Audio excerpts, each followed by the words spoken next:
সেই নির্বাচনের কমিশন যদি একটা দলের কথায় আর একটা দলকে ব্যান তাকে না ডাকার জন্য যে সাহস পায় মনে করে, তাহলে তো আর এই নির্বাচন কমিশন দিয়ে যারা সুষ্ঠু নির্বাচন হবে এটা আমরা প্রত্যাশা করতে পারি না।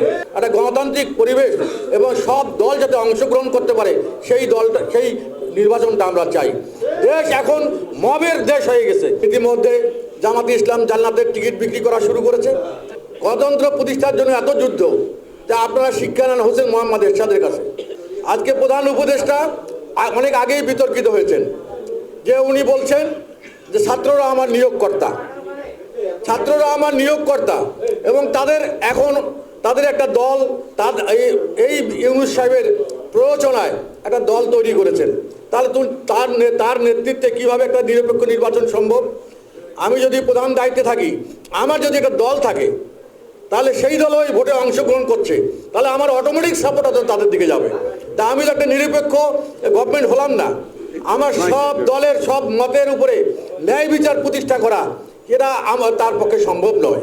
যার কারণে নির্বাচন নিয়ে নানা জটিলতার সৃষ্টি হয়েছে। ইতিমধ্যে জামাতে ইসলাম জান্নাতের টিকিট বিক্রি করা শুরু করেছে। গণতন্ত্র প্রতিষ্ঠার জন্য এত যুদ্ধ যা আপনারা শিক্ষা নেন হোসেন মোহাম্মদ এরশাদের কাছে। হোসেন মোহাম্মদ এরশাদ মাত্র 2টা লোক মারা গেছে, একটা ডাক্তার মিলন আর নূর হোসেন, ক্ষমতা ছেড়ে দিলেন। আজকে হিসাব করা হয় তার পরবর্তী স্টেজে বিএনপির পিরিয়ডে বলেন, আওয়ামী লীগের পিরিয়ডে বলেন, শত শত মানুষ এই বাংলাদেশে রক্ত দিতে হয়েছে। এখনো রক্ত দিতে হচ্ছে। ইউনূস সাহেবের হাত রক্তে রঞ্জিত। ইউনূস সাহেব কিন্তু নিষ্কলুষ মানুষ নন। আপনি হিসাব করে দেখেন, এই 15 মাস, এই 15 মাসে কত মানুষ মারা গিয়েছে।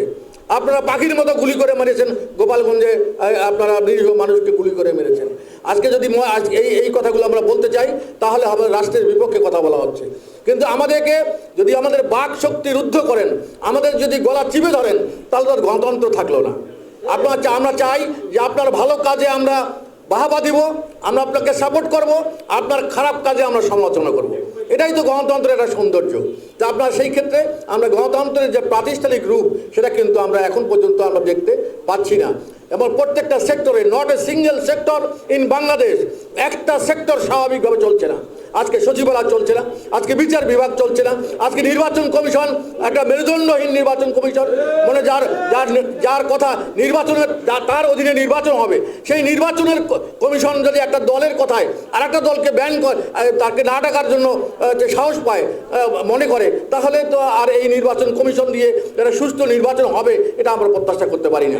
কিন্তু আমরা আশা ছাড়িনি। জাতীয় পার্টি, আমার মনে হয় বাংলাদেশ জাতীয় পার্টি জন্ম হওয়ার পর থেকে শুধু 15ই ফেব্রুয়ারি নির্বাচনটা আমরা করি নাই, আর বাকি সব নির্বাচনে জাতীয় পার্টি অংশগ্রহণ করেছে। এই নির্বাচন করার কারণে, যদি আপনারা জানেন 14 সালের নির্বাচনের কথা জানা, আমি তো ডিটেলস বলার সময় খুব কম, নামাজ আজান হবে। তা আমরা চাই একটা সুস্থ পরিবেশ, একটা গণতান্ত্রিক পরিবেশ এবং সব দল যাতে অংশগ্রহণ করতে পারে সেই নির্বাচনটা আমরা চাই।